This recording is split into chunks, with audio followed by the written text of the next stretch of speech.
ওই যে ব্যাপারটা আপনারা লিখছেন, কন্ট্রোভার্সি করছেন, স্পেশালি অনেকগুলো দেখেছি আমি অনলাইন। তো এইগুলো কেন করেন? এগুলো আমার মান সম্মান নষ্ট করলে কিন্তু আমি নেক্সট টাইম আমিও কিন্তু চাইলে আইনি পদক্ষেপ নিতে পারি। তো এমন কিছু করবেন যেটা আমার মান সম্মান ডাউন হয়। আপনারা কেন চাচ্ছেন জানি না, কাদের ইনফ্লুয়েন্স আপনারা টাকা পয়সা খেয়েছেন সেটাও জানি না, বাট সবকিছুরই কিন্তু একটা আইন আছে, মাথায় রাখতে হবে।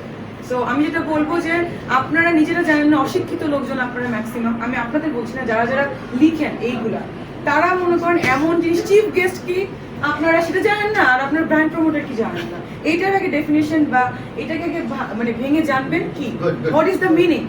আমি তো ভাই ইলিটারেট না, আই এম দ্য ডক্টর। আমি পুরো মানে বিশ্বের মধ্যে আমি সবচেয়ে এডুকেটেড পার্সন, আপনাকে বুঝতে হবে।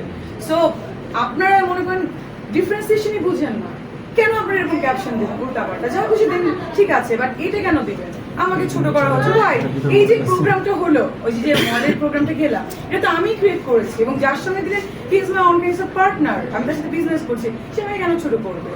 সো আপনারা নায়িকা কাকে বলে, প্রমোটার কাকে বলে, let me clear first. নায়িকা কাকে বলে, প্রমোটার কাকে বলে, মডেল কাকে বলে, এগুলোকে ডিফারেন্সিয়েশন করবেন। আমাকে তুলনা করতে হলে একজন নায়িকার সঙ্গে তুলনা করবেন যে কিনা অনেকগুলো সিনেমা করেছে এবং আমার সমলে হলো, আদারওয়াইজ কোনো নায়িকার সাথে আমাকে করবেন না। আমি সো সরি অ্যাবাউট দিস। তো নতুন নায়িকা এই নায়িকা এগুলো করবেন না। আমরা একটা ফ্যামিলি স্ট্যাটাস বিলংস করি, আমার একটা স্ট্যাটাস আছে, ওটা নিয়েই করবেন। Thank you.